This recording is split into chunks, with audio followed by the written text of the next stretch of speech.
Bom dia, meu Bom amigo. dia, bom dia. Que bom que você está aqui. Queria muito te ouvir hoje. Situação muito complexa no Congresso. Não, muito bem complicado mesmo, né, Mauro? Eu acho que assim, tem a embriaguez do dia de ontem, né, dos acontecimentos. Eu até te faço um duplo elogio aqui. Estou te acompanhando, tomando café aqui com o Mauro na Fórum desde muito cedo e acompanhando tu com a Eliane, muito esclarecedora a reportagem, a entrevista que tu fizesse com ela e a continuação desse teu bate-papo com o Eduardo.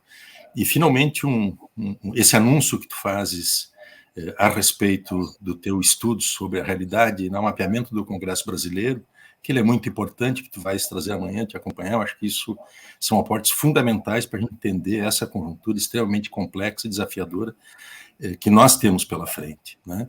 Eu, inclusive, tomei a liberdade de te mandar, enquanto eu te ouvi, um artigo que eu fiz exatamente chamado A Deputadocracia, né, que queria que tu até verificasse, ver se te ajuda, né, porque na minha percepção, é o papel central, né, que este ator, que é o Congresso Brasileiro, que não é nem mais não é uma situação de um regime presidencialista, nós estamos vendo uma situação de um semipresidencialismo, não é nem isso, eu acho que nós vemos aqui um governo de deputados, para deputados e pelos deputados, né, que é chefiado por ninguém menos que o Arthur Lira.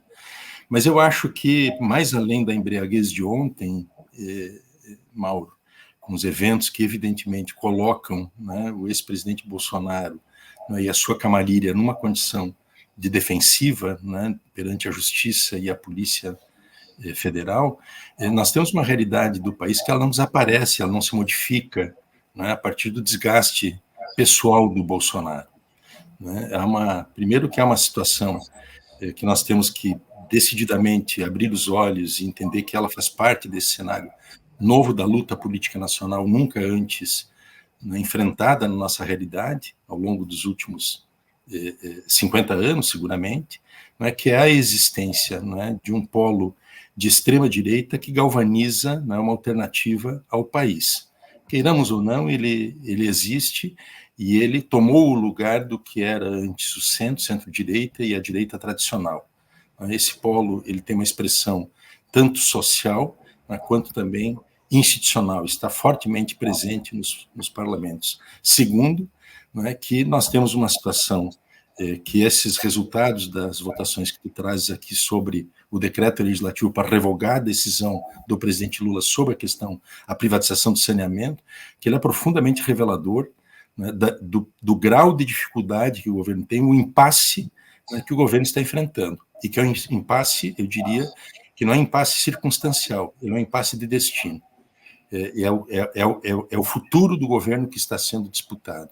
Não por acaso, nós estamos em maio, e nós não tivemos matérias relevantes tramitando no Congresso. O governo revela com isso um certo amedrontamento, né, usa a expressão que ela é muito forte, mas ele é um amedrontamento de se submeter a testes de votação, uma vez que ele não tem nenhuma garantia de que ele consiga, né, viabilizar no Congresso Brasileiro as matérias de seu interesse, o que representa, em última instância, né, viabilizar o programa de governo que foi eleito em 30 de outubro. Né?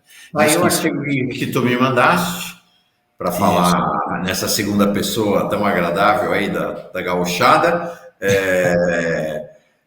que é de março, né? Nós estamos em maio, mas em março você já apontava, quer dizer, ou seja, é mais do que o semipresidencialismo, né? Um quase parlamentarismo, né, que a gente está vivendo hoje. Exato. É como se o primeiro-ministro fosse encontrar o presidente na alvorada para resolver como é que vai sair da crise. E a derrota foi uma derrota conjunta, né, do primeiro-ministro e do presidente, nesse caso. Neste caso do PL das fake news, seguramente. Né? Mas é importante a gente acompanhar o chefe da deputadocracia, o Arthur Lira. Ele é um personagem que, primeiro, ele tem a consciência do poder que ele hipertrofiou nas suas mãos. Primeiro, que é um arcabouço jurídico e legal, a gente tem que se dar conta, a Constituição de 88 ela foi modificada pelo golpe de 16, que criou uma base jurídico-legal nova, como, por exemplo, o teto dos gastos, a independência do Banco Central, as agências reguladoras, e houve, né, um plus do poder do Congresso brasileiro através do orçamento secreto, que aí o governo militar já operou diretamente através do general Luiz Eduardo Ramos. E esse personagem ele tem um poder hipertrofiado, mas ele sabe que tem esse poder, e ele manifesta isto de maneira muito explícita. Tem uma entrevista dele muito reveladora no último domingo, ou na segunda-feira no Globo, que vale muito a pena ver, que ela vai entre, né, a opinião política e a chantagem sobre o governo. Então, Mauro, eu acho assim, que nós estamos vivendo uma situação, né, do governo, que é uma situação, né, de enormes dificuldades, que ela é reveladora, né, de uma situação nova no país, que nós não temos nenhuma garantia, né, de que esse governo ele poderá concretizar os seus compromissos. E aí eu acho que nós entramos, né, numa circunstância que ela é extremamente preocupante, porque à medida que o tempo passa e o governo não consegue realizar o programa e adicionar em relação àquilo que ele fez o balanço de 100 dias, nós estamos diante de uma situação, né, muito latente, que é uma possibilidade, uma reversão das enormes expectativas sociais à vida, né, que o governo poderá ter. Nós temos uma realidade de um governo que enfrenta enormes urgências nacionais e sociais, ele enfrenta isso com políticas de Estado, a reconstrução das políticas permanentes, etc.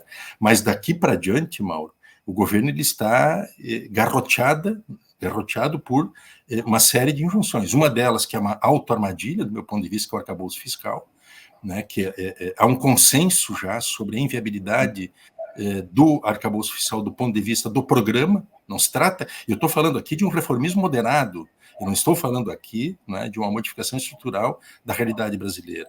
Nós temos, por outro lado, essa situação do Congresso brasileiro, que ela é extremamente adversa, numa correlação de forças, né, que ela é francamente desfavorável. Os dados que tu apresenta da votação eles são reveladores. Nós temos um compromisso de não mais do que poucos parlamentares da base genuína que foi eleita na coalizão de 30 de outubro, não é? Mas não há nenhum acréscimo daqueles outros partidos, né, que fazem parte do governo, que têm cargos ministeriais, controlam ministérios, estão dentro das estatais, estão recebendo verbas públicas do orçamento federal para as suas prioridades, mas não está se traduzindo dentro, né, do Congresso brasileiro, no sentido de apoiar e aprovar matérias de interesse do governo. Então, eu acho que um governo, encerro, Mauro, nós estamos diante de uma situação de um governo que é um governo de salvação nacional, né, de reconstrução da nossa democracia, mas que ele tem um sentido de um programa que ele passa a ser revolucionário, dadas as características dessa burguesia, oligarquia extremamente arcaica, medieval e colonizada.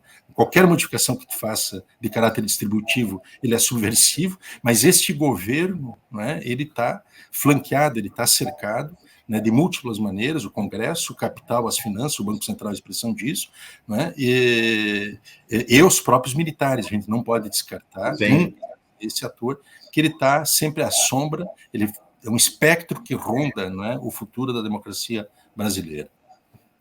Há um aspecto que a Jandira diz assim: acabou, parlamentarismo instalado, pior, com a colaboração dos progressistas. Aqui ela está falando não do PP, do partido Lira, né, o partido progressista, dos progressistas, da esquerda, centro-esquerda.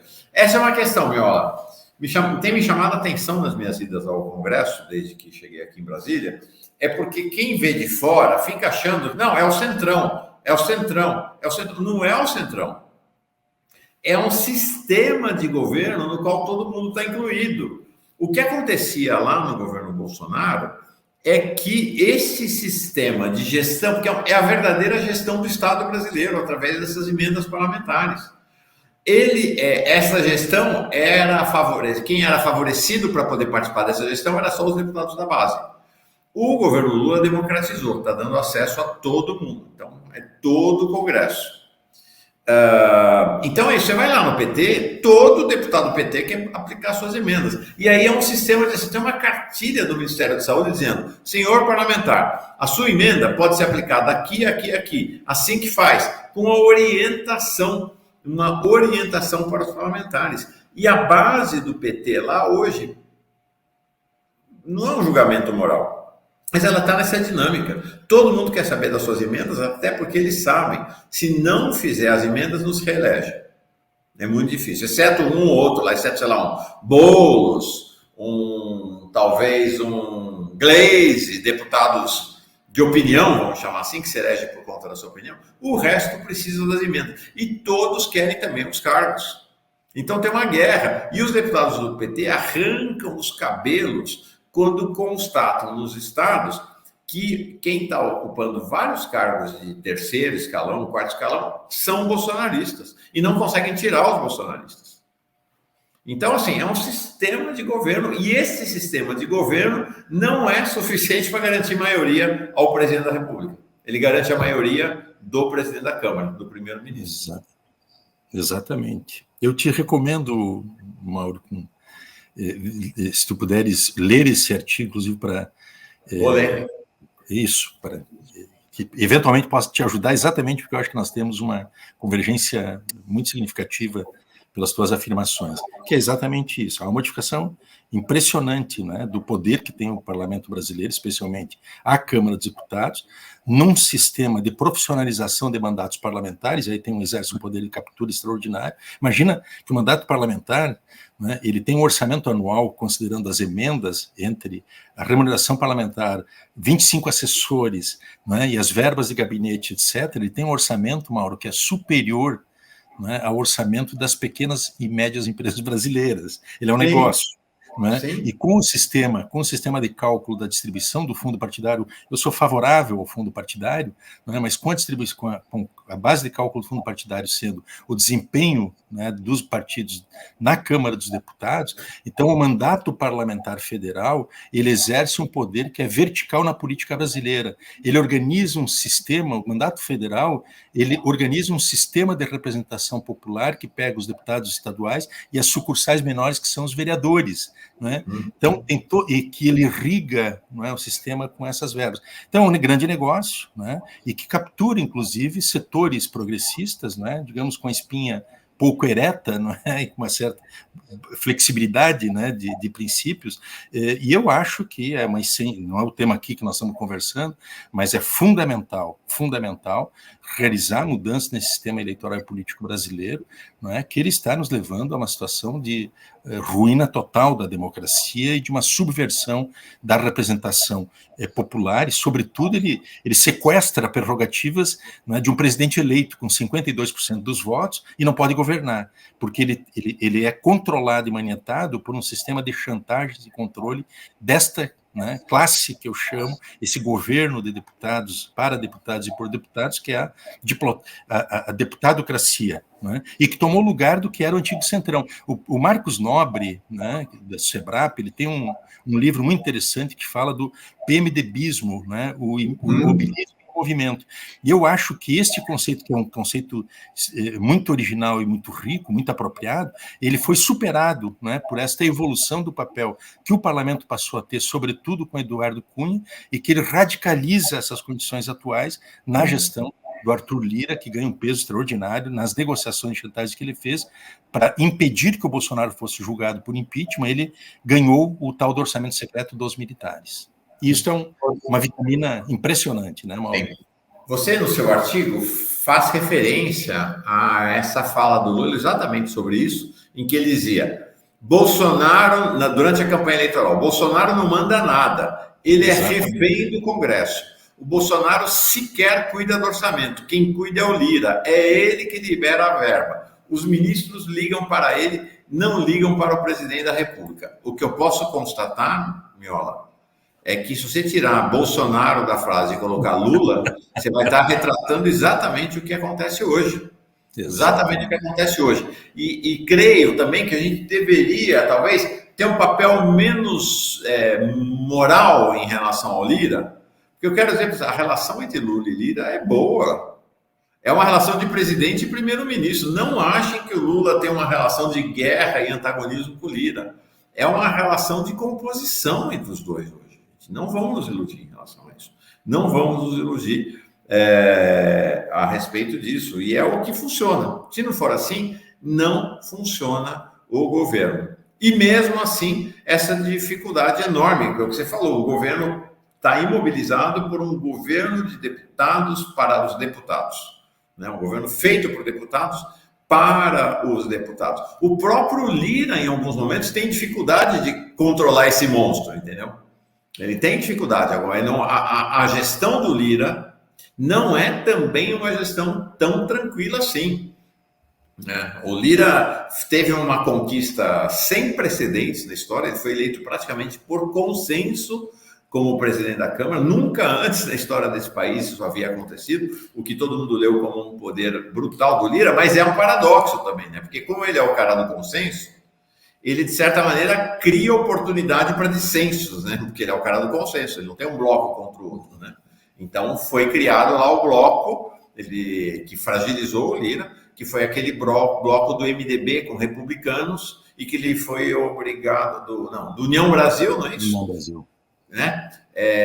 Com o MDB, e que ele foi obrigado a criar um outro bloco para poder ter maioria no Congresso. Então, é um cenário também de disputa interna na deputadocracia, né, meu? Exatamente. No qual a esquerda, o PT e tudo, está tendo um papel lateral. Né? E veja as contradições, né, Mauro? Porque partidos que fazem parte da coalizão eleitoral, como o PSB, que tem vista da República, faz parte do bloco do Lira, teve uma posição contrária ao decreto presidencial sobre a questão do saneamento nessa votação que tu apresentaste. Então, é um problema grave isso. Sim. Isso é um problema de fidelidade programática, de lealdade política, não é, do PSB, que é um partido de extrato de origem popular, mas ele é um partido, né, formado por oligarcas, expressões, né, dos reacionalismos e conservadorismos regionais. Mas, assim, há uma situação... Mauro, que eu acho... Tem um problema que, quando a gente analisa criticamente a realidade do governo, né, não raramente a gente é acusado, né, de fazer oposição ao governo e jogar água no moinho da oposição, da direita, extrema-direita. Eu quero afastar isso, assim, nesse preâmbulo, né, como um critério aceitável, né, porque eu acho que nós estamos diante de uma situação que nós temos que exercer, digamos assim, uma capacidade crítica, atenta em relação ao governo, não com o objetivo de combater, derrotar o governo e debilitar o governo. Pelo contrário, para tentar alertar o governo, se eventualmente forem verdadeiros os premissas apresentados, alertar o governo de que os caminhos escolhidos podem levar, né, a um mau lugar, a um mau resultado, e isto terá como desdobramento, né, o próprio prejuízo do governo. Eu digo isso, né, porque, Mauro, nós estamos diante de uma situação, eu insisto, ontem foi um dia de certa embriaguez, né, dos setores democráticos nacionais, especialmente do campo progressista, com os episódios, né, corretíssimos envolvendo, né, o Bolsonaro e sua matilha. Mas nós não podemos deixar de examinar uma realidade tal como ela se apresenta, e tu desnudasse isso com essa votação à noite na Câmara, que é um contexto político de enormes dificuldades, até mesmo de impasses para o governo. Eu acho, assim, que o governo está tendo para si algumas armadilhas importantes. O novo arcabouço fiscal, ele é uma armadilha que pode trazer complicações relevantíssimas. Seria muito importante que fizesse menção, bancadas progressistas estão preparando emendas, a própria Gleisi havia me comentado que estão, de fato, pensando em emendas, é importante fazer isso, né? Segundo, o governo não tem, né, essa sustentação parlamentar, em que pese ter entregado muita coisa, né, para setores não originalmente vinculados à eleição. Inclusive, só para teres uma ideia, o governo tinha demitido de Itaipu um diretor nomeado pelo Bolsonaro, ele demitiu agora em março ou abril, uma semana depois teve que readmiti-lo no cargo, um bolsonarista. Se a gente ler esses sinais, a gente vai entender, não é, como é delicado e débil, né, a sustentação do governo. O Lula não faz essas negociações, né, porque ele tem um apreço, né, pessoal, ele faz uma leitura dessa realidade e de uma correlação de forças favorável. O que eu acho que é muito importante, e me preocupa muito, um governo que não tem um dispositivo popular de sustentação, e eu acho que dificilmente nós vamos ter, inclusive pelas características da cultura política, da organização política brasileira, e uma desconstrução do mundo do trabalho, né, nas últimas décadas, uma reversão dessa capacidade de ampla mobilização de massas, nós vamos ter um governo com um dispositivo popular de sustentação. Um governo que não tem isso, ele é um governo que fica muito exposto, né, a quaisquer tipos de manipulações e manobras, né, do establishment dominante para inviabilizá-lo. Eu acho que a classe dominante, as oligarquias, elas devem ter uma leitura sobre o altíssimo custo que representa, realizar com o Lula o mesmo golpe que realizaram com a Dilma. O impeachment, o golpe fraudulento da Dilma, ele teve um custo brutal na credibilidade do regime que sucedeu e gerou uma crise de legitimidade do próximo projeto de dominação burguesa no país. Eu acho que o caminho não será exatamente esse, mas o caminho pode ser pior. O caminho da guerra de desgraça. É uma guerra semiótica para a destruição da biografia do Lula como o maior líder. Tu imagina o seguinte, o Lula, nós temos uma situação hoje que, em pese de tudo que se passou, o Lula está onde está. Só ele, e talvez ele seja a única possibilidade de conter a extrema-direita e o fascismo no Brasil. Ele é, né, um grande personagem da política contemporânea, não brasileira, mundial, né, uma grande figura. Destruir esse personagem, destruir esse vulto histórico, né, talvez tenha mais significado, tem mais valia do ponto de vista de um projeto de imposição, de uma derrota estratégica e de longo prazo, né, para o povo, para a classe trabalhadora, do que cometer o mesmo crime que eles cometeram, de prender o Lula, né, ou de promover um golpe fraudulento nos termos que eles promoveram contra a Dilma. Então, um governo que não tem um dispositivo de sustentação social, né, que não ativa a opção do Lula, ela é clara, ela não é a opção de convocar, por exemplo, uma democracia plebiscitária, né, de fazer grandes mobilizações. A opção do Lula é outra, né, de tratar a representação popular no Congresso e também viabilizar formas dessas tradicionais que nós temos, via as conferências temáticas. É importante, mas é insuficiente.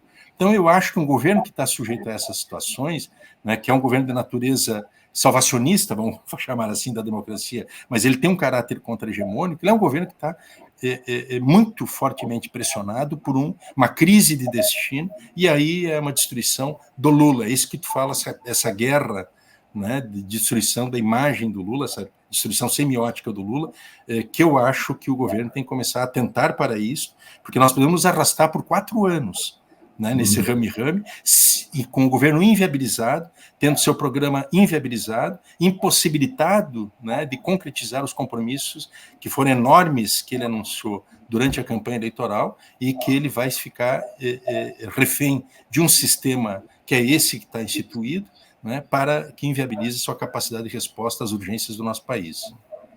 Nós vamos ter que encerrar, vamos combinar de encerrar às 10 horas em ponto. Por mim, a gente ia até às 11, até meio-dia, porque realmente essa conversa está muito interessante. Mas, só aqui algumas observações, vários elogios à sua análise, né? O Joaquim Silvino dizendo, Jeff, o Edu já comentou, o Eduardo Costa Pinto, antes de você, a burguesia não quer ceder nada. As igrejas neopentecostais ajudam a manter o povo na ignorância.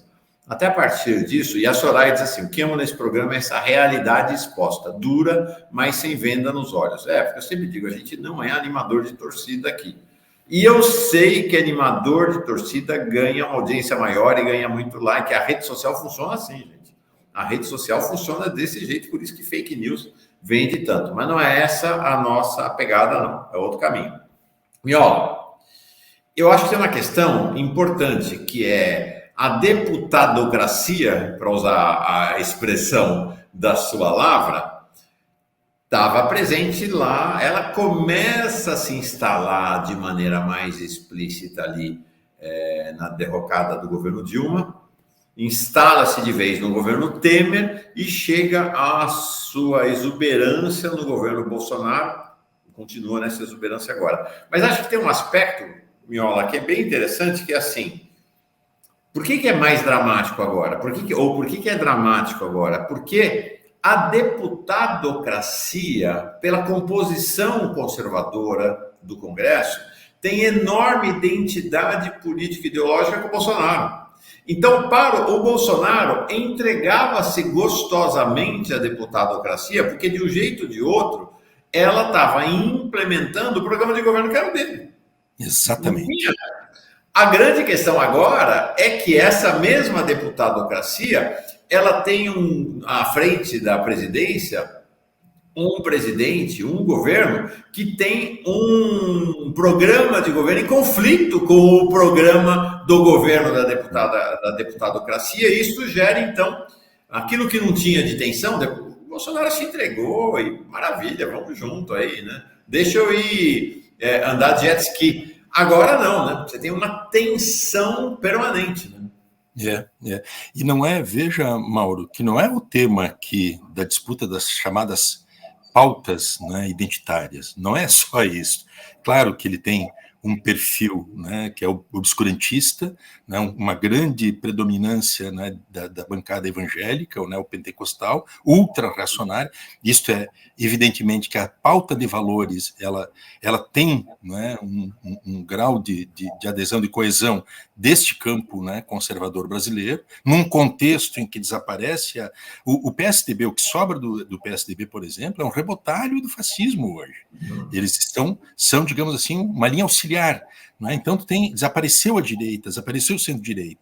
É a extrema-direita, né, que polariza com a esquerda, com o campo progressista. Então, essa modificação, né, interna, ela produz, né, essa capacidade de expressão dessa deputadocracia, que ela é conservadora, mas essa pauta ela não se expressa só no conservadorismo dos valores, ela está no programa, Mauro, que é o programa ultraliberal. Eles executaram com gosto. Aliás, a votação, a anulação do decreto presidencial do saneamento, ela é evidência disso. Não é? A proteção que eles fazem ao Roberto Campos é outra evidência disso, ou seja, ele é um campo, exatamente corroborando o que tu dizes, que nós estamos tratando aqui de um campo, não é, que é hegemônico no Congresso brasileiro, que ele é antagônico, não é, não só do ponto de vista moral, dos costumes, mas do ponto de vista programático fundamental, ele é antagônico ao programa que foi eleito em outubro do ano passado. E aí o Roberto Campos se sente fortalecido para peitar o governo o tempo inteiro. Eu fiquei chocado, Miola. Eu fui na reunião de Comissão de Assuntos Econômicos do Senado, foi chocante. Só o Contarato e o irmão do Ciro, o senador Cid Gomes, se contrapuseram. Todo o resto dos senadores que falaram foi lambendo o Roberto Campos, cara. Agora tu vê, Mauro, isto porque nós estamos falando do Senado, e o Senado ele é constitucionalmente, ou pela lei complementar que foi aprovada da independência do Banco Central, é ao Senado que incumbe, né, a responsabilidade de exonerar do cargo o presidente quando ele não atinge não cumpre as metas que estão estabelecidas na lei, que é o caso, né, do Roberto Campos Neto, de 3 anos consecutivos que ele não conseguiu trazer a inflação para dentro da meta ou no centro da meta. Bom, ele seria caso de demissão. Então, essa audiência do Senado, ela seria para ouvir o sujeito e dizer, olha, tu não nos convenceu a respeito, tu vai ter que ser demitido. É esse o caminho que resta para o Senado. Numa democracia razoável, se aconteceria isso. Qual é o problema aqui? Que é um sistema, né, que ele tem de fluidos, né, combinados, em que o Senado não pode agir assim, porque sabe que a Câmara dos Deputados, que tem, né, onde a coesão interna por esses interesses ela é superior, tem uma forte influência do Lira, que incide, inclusive, sobre o próprio Senado. O Lira já disse que a Câmara dos Deputados não vai rever a independência do Banco Central. Então, é uma situação que ela é uma situação dramática. A gente sabe o papel do Roberto Campos Neto, que ele é, mais além de ele representar, né, uma viabilidade desse processo de pilhagem, né, da renda nacional por meio dos juros escorchantes, exorbitantes, porque, imagina, esse ano nós vamos ter 790 bilhões de reais, segundo o Banco Inter, 790 bilhões de reais para pagamento dos juros da dívida. A cada 1% reduzido significa ao redor, né, de 70 bilhões de reais por ano, 1% da taxa de juros. Bom, ele está ali dentro, a gente sabe que ele está fazendo esse processo de pilhagem e de brutal saqueio da renda pública nacional. Por quê? Porque o dinheiro que sai para pagar a dívida, ele gera uma despesa no orçamento nacional para o Tesouro. Ele não cria dinheiro, ele gera, e esse dinheiro que é desviado do Tesouro, da saúde, da educação, da assistência social, dos investimentos, vai para pagamento de juros. Então, um processo de pilhagem aberto, transparente. Bom, mas, segundo lugar, essa estratégia do Roberto Campos Neto é uma estratégia de sabotagem financeira, de terrorismo financeiro contra o governo, que é isso que eu me refiro. Nós estamos diante de uma situação de um governo, que ele é um governo que não conta, não é, com suporte popular para reagir diante desta brutal ofensiva que a classe dominante tem posicionada no seu extrato, sobretudo de extrema-direita e de direita, né, nos grandes centros decisórios, né, e de controle da renda, né, e da riqueza pública nacional, no Congresso, Banco Central, etc. É um governo que não tem esse dispositivo e, por outro lado, é um governo que está convocado, não tem direito a errar. Por isso que o alerta do arcabouço fiscal, Marco, o governo, Mauro, não pode errar no arcabouço fiscal. Ele não pode produzir para si essa armadilha.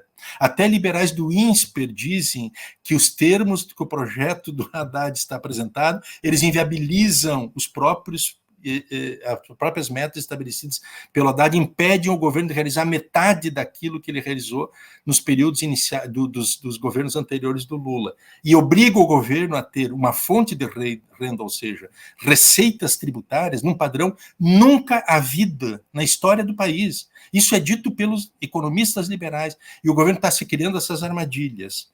E criar essas armadilhas, eu acho que vai encaminhando o governo, já de curtíssimo prazo, Mauro, na minha percepção, uma situação muito complicada mesmo, e que vai ser uma antessala da eleição de 24, onde nós vamos colher um resultado que pode ser, inclusive, adverso do ponto de vista dos interesses do governo nas eleições municipais.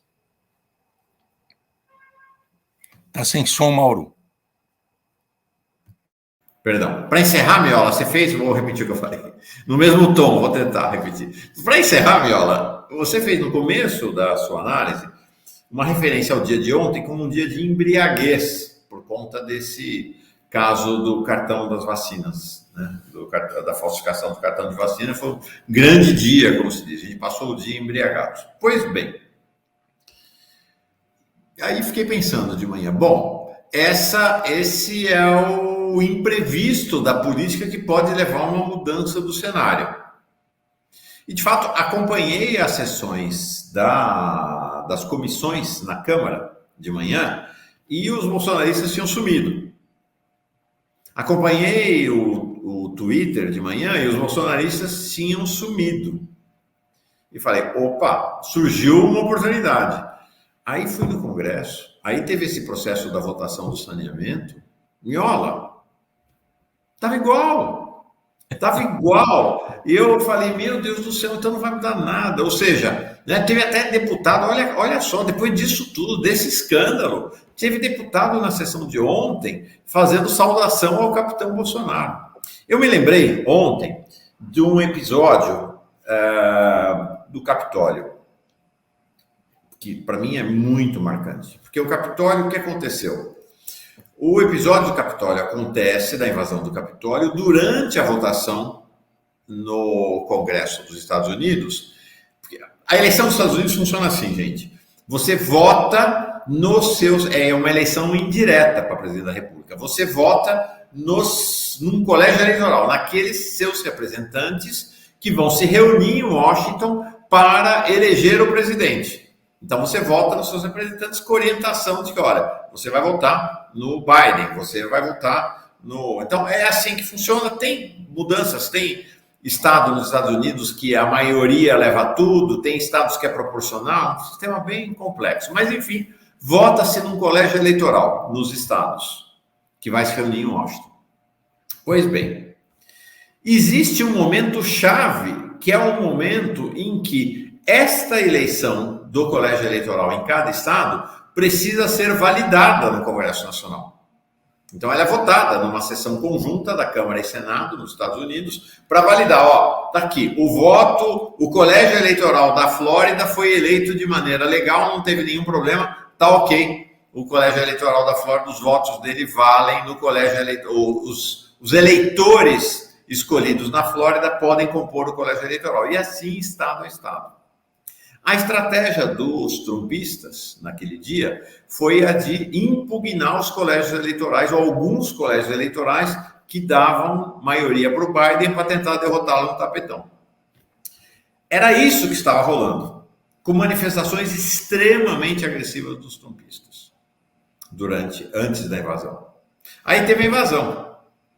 Aquela loucura, né? A gente viu, eu vi um documentário sobre isso, é impressionante o que aconteceu lá dentro do Congresso. É diferente do Congresso brasileiro, os deputados estavam lá, tiveram que fugir do que aconteceu aqui. Foi, em certo sentido, mais grave, né? E mais arriscado. Nós tivemos mortes, né? Teve vários policiais, estava no começo do programa aqui, mostrei a foto do, como é que ele chama? Do Daniel da Silva Neiva, que encontrei ontem, um policial legislativo, que veio me cumprimentar, disse que assiste o programa e que combateu os terroristas, golpistas lá no Congresso Nacional no Rio de Janeiro. Lá teve um número, uns 100 mil, teve acho que 3 ou 4 desses policiais legislativos que suicidaram-se nos meses seguintes à invasão. Foi um negócio muito traumático, muito traumático. Pois bem, quando acaba a invasão, finalmente eles são expulsos, naquele mesmo dia, a sessão é retomada.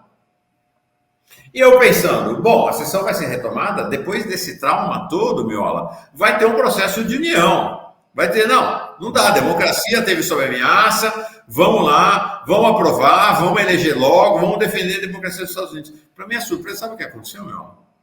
Os republicanos voltaram como se não tivesse acontecido absolutamente nada. O mesmo discurso, a mesma agressividade, como se eles não tivessem, como está acontecendo aqui com o 8 de janeiro, como se não fosse o assunto deles. Isso. Então, me chamou a atenção ontem essa coisa, entendeu? Não é com eles. Esse é um fenômeno contemporâneo, né, Mauro? Extrema-direita, como ela se organiza e qual é o método de ação. Isso que o dia de ontem, né, embora ele coloque o Bolsonaro em situação policial e judicial muito desfavorável, né, muito delicada, ele pode, inclusive, evoluir para uma situação futura de investigação, abre, inclusive, muitas outras possibilidades. Bom, até mesmo o tema da Marielle começa a entrar, uma vez que um dos suspeitos tinha ali, né, revelações a respeito, e por aí afora. Bom, mas isto, em nenhuma hipótese, da mesma maneira como que a derrota do Trump não significou o fim do trumpismo, imagina que 70% dos eleitores do Partido Republicano, até hoje, sustentam que a eleição dos Estados Unidos foi fraudada, que o Biden é um presidente ilegítimo. Então, nós estamos falando aqui 3 anos depois do evento, onde abundam provas e evidências, né, comprovações de toda sorte sobre, né, o resultado eleitoral. A mesma coisa aqui, Mauro, assim, tem uma certa abdução e a gente tem que se dar conta disso. É metade da população brasileira. É metade da população brasileira que endossa, né, esses tipos de discurso, e aí as plataformas digitais e as mídias sociais é um erro de setores, né, do campo progressista, inclusive de alguns portais da mídia brasileira, de não terem, né, feito um forte apelo para que o projeto das fake news fosse aprovado. É um erro, porque as fake news, as plataformas digitais, elas são um ecossistema, né, de um território sem lei, onde a extrema-direita se expande e tal, e se reproduz. Então, nós estamos vendo a situação do Bolsonaro, não é necessariamente, né, o fim do bolsonarismo. Essa é uma realidade que a gente tem que se dar conta, e, portanto, a preocupação que eu tenho, não é, com o êxito do governo é porque, diferentemente do passado, quando nós tínhamos oposições de direita, digamos, civilizadas, se o governo, eventualmente, não conseguindo viabilizar, né, o seu programa, ou tendo dificuldade, primeiro que não havia uma transferência direta do eleitorado, né, do PT para o tucanato. E segundo, que o padrão mesmo de oposição, que pese certas vilanias e tal do PSDB à época, não era esse padrão, né, troglodita, selvagem e criminoso que nós temos hoje.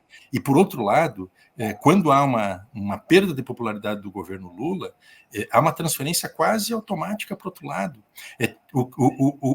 O 1% a favor, 1% de popularidade do Lula que é perdida, significa a perda de 2% da popularidade, porque ela vai há uma migração quase que automática, né, para o lado do lado, diante de uma situação, de uma realidade ultrapolarizada, não é, que está acontecendo. O Brasil, eu vou encerrar aqui, porque eu acho que tu falasse para nós terminar às 10 horas, mas é isso, Mauro, eu acho que o governo está numa situação que tem que revisar sua forma de resposta a essa realidade. O tema, para mim, chave, que é o tema da correlação de forças extremamente desfavorável, um governo que tem uma composição média, né, que é muito inferior ao padrão, à estatura dos governos anteriores, e com um agravante ainda, porque o Lula é um personagem que ele deu 20 graus de salto acima do que ele já era, essa genialidade política, e, portanto, é um presidente solitário, né, sem um ministério à altura dos desafios, né, que o Brasil enfrenta hoje. Nosso tema semana que vem, vamos conversar novamente aqui, Miola e eu, deixa-me ver aqui, segunda-feira, se Miola puder, a gente continua esta conversa, porque queria te propor um outro tema, que é o seguinte: depois de tudo que aconteceu nos Estados Unidos, houve lá atrás uma ideia de que seriam cassados os direitos políticos do Trump. Eles não vão conseguir caçar os direitos políticos, ele provavelmente será candidato e vai ser uma disputa duríssima contra o Biden. Eu acho mais prudente a gente não dar como favas contadas que os direitos políticos do Bolsonaro serão cassados. Essa cassação dos direitos políticos do Bolsonaro vai ser uma guerra. Não está dada a nossa vitória, não sei se você compartilha dessa opinião, acho que é um tema para a gente pensar. A composição do TSE está mudando para uma posição mais desfavorável às forças democráticas, a composição do TSE está mudando para uma composição mais favorável ao Bolsonaro. Vamos ver as indicações que Lula faz, são 7 juízes do Supremo, do TSE, tem 2 vagas na chamada advocacia que provavelmente vão ser renovadas agora, né? Uma das vagas sempre se alinhou com a democracia, outro foi muito oscilante em geral com o bolsonarismo. Vamos ver quem Lula vai indicar, né? Nossos governos não são tão bons de indicação assim para tribunais superiores, né? Vamos ver o que vem, mas o cenário é assim: nós perdemos Lewandowski, entrou o Cássio Nunes, nós vamos perder como corregedor o Benedito Gonçalves e vai entrar o Raul Araújo, que é bolsonarista, como corregedor, que tem um enorme poder no TSE. Então, assim, eu diria, não vamos contar com o ovo dentro da galinha, vai ser uma disputa, né, Miol? Tremenda. Eu acho que se há algo que é constante nessa conjuntura é a imponderabilidade. O único fator constante da conjuntura que nós vivemos, desse período histórico, é uma imponderabilidade. É uma velocidade ultrassônica dos eventos, acontecimentos, desdobramentos. Ou seja, uma situação bem complexa mesmo que nós estamos vivendo hoje, nesse período histórico, né, Mauro? Segunda-feira continuamos, Miol. Continuamos. Nossa, amanhã eu te acompanho aqui para ver essa tua grade, né, sobre a deputadocracia.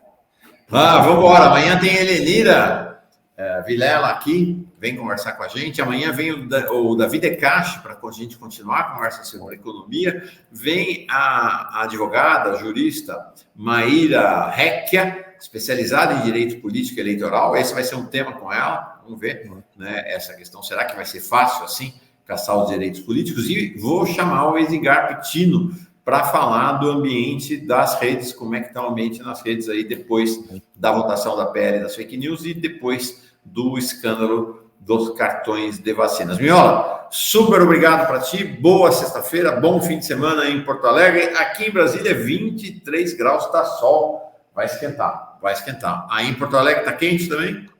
Tá 20 graus, muita umidade, com a cerração ainda puxando o tempo aqui, úmido. Um abração para ti, querido, bom abração, até segunda-feira, bom fim de semana. Um abração, tchau.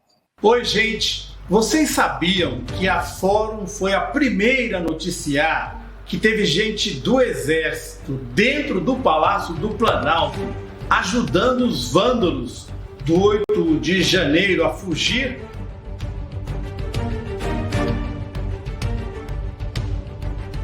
Pois é, essa pessoa hoje se tornou testemunha oficial e só agora está sendo descoberta pela mídia convencional. Você que nos acompanha há muitos anos não fica surpreso, né? Tivemos juntos no golpe contra Dilma, na perseguição ao Lula pela Lava Jato e durante o pesadelo que foi o governo Bolsonaro.